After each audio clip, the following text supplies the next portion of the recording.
Heto ang mga maiinit na balita na dapat niyong tutukan mula sa FM Radio at PRTV Newsroom. Ito ang FM Radio Newsbreak.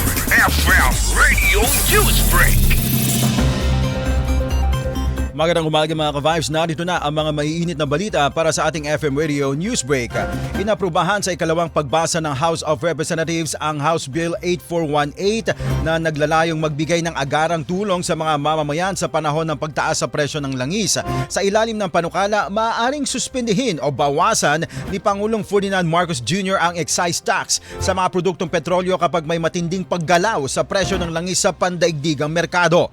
Ayon sa may akda ng panukala, kabilang sila Ferdinand Alexander Marcos at Faustino D. III, layunin nitong mabawasan ang epekto ng pagmahal ng langis sa pamasahe, pagkain at iba pang pangunahing bilihin. Sinabi naman ni Miro Kimbo na may mga safeguard ang panukala upang maprotektahan ang mga consumers habang pinapanatili ang katatagan ng pondo ng mamamayan.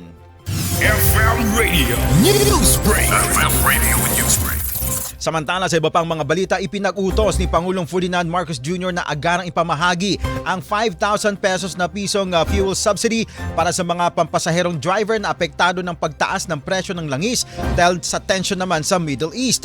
Upang mapabilis ang distribution, pinulong ni Executive Secretary Ralph Recto ang mga alkalde ng Metro Manila para sa maayos na pamamahagi ng tulong sa mga jeepney at tricycle drivers. Magsisimula ang pamimigay ng subsidy sa susunod na linggo sa Metro Manila sa pangunguna naman ni Department of Social Welfare and Development at Department of Transportation bago ito ipatupad sa iba pang rehiyon sa bansa. FM Radio Newsbreak. FM Radio Newsbreak. At sa ating panghuling balita naman mga ka-Vibes, nilinaw ng Department of Migrant Workers o DMW sa mga mambabatas na labag sa batas ang pag-hold ng passport ng mga OFWs at ito ay isang paglabag sa kontrata. Ang paliwanag na ito ay natalakay sa pagdinig naman sa Kamara.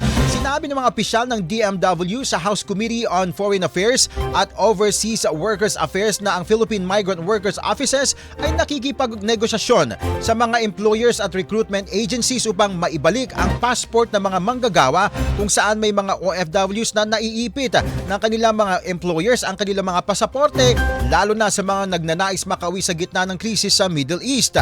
Sinabi naman ni Secretary Hans Leo Kakdak na ang mga labor attachés ay nakikipag-ugnayan din sa mga host government upang marisolba ang mga issue sapagkat karamihan sa mga bansa ay may mga batas din laban sa pag-hold ng passport. Kinumpirma din ng DMW na may ilang apektado manggagawa na may expired passports o mga issue sa immigration record katulad sa Kuwait kung saan ang mga opisyal ay nakikipag-coordinate upang malinis ang mga record ng halos 50 Pilipino upang makabiyahe sila pauwi ng Pilipinas. FM Radio Newsbreak. FM Radio Newsbreak. At yan mga ka-Vibes ang buong kalipunan ng ating pagbabalita para sa ating FM Radio Newsbreak. Ako po si Cherubim Ganaden, magandang umaga.